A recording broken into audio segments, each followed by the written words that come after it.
I never thought asking a simple question could unravel my marriage.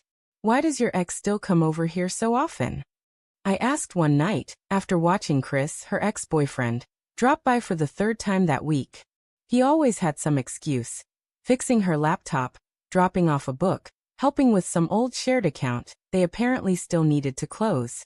She rolled her eyes, lips curling into that impatient smile she reserved for when she thought I was being ridiculous.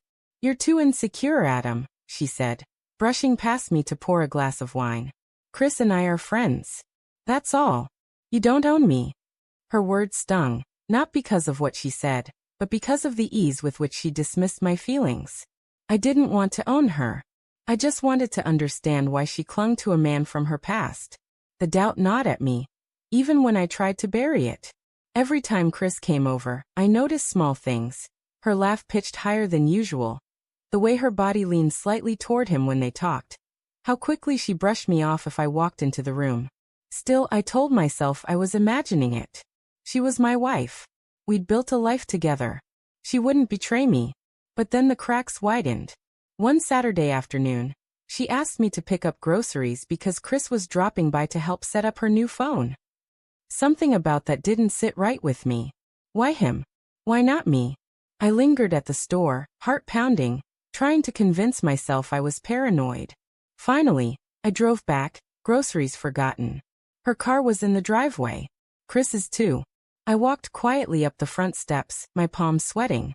The curtains in the living room were half drawn, but enough space remained for me to see inside. And what I saw tore something out of me. They were on the couch.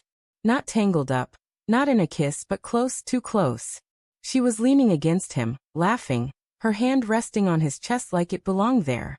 His arm was draped behind her shoulders, casual but intimate.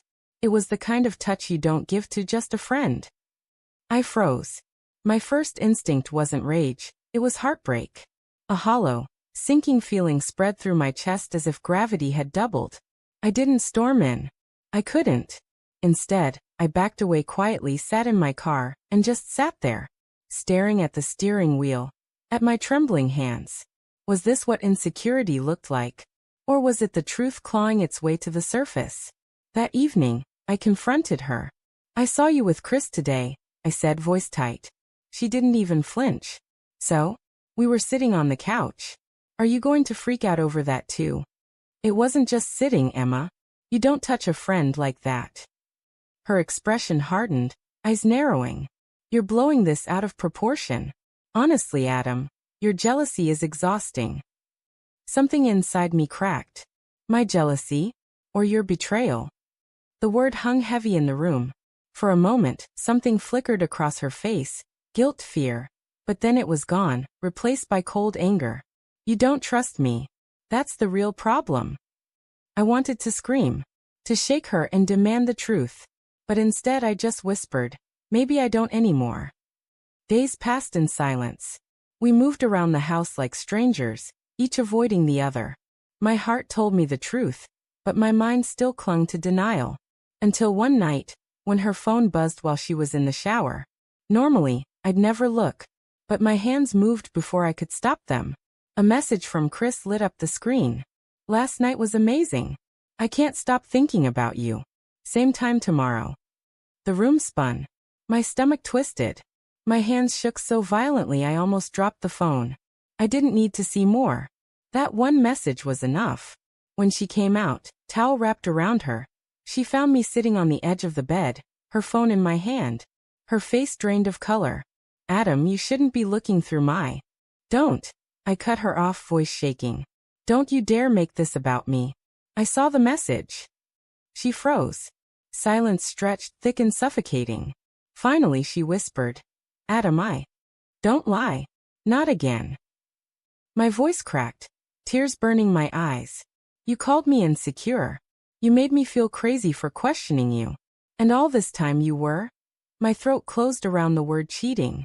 Her eyes filled with tears, but she didn't deny it. That silence was confirmation enough.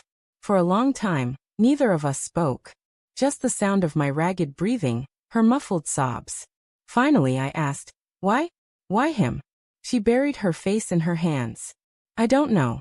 He was familiar. comfortable. When things got hard between us, I slipped back into old patterns. I didn't mean for it to happen. I laughed bitterly. Didn't mean to? You let him into our home.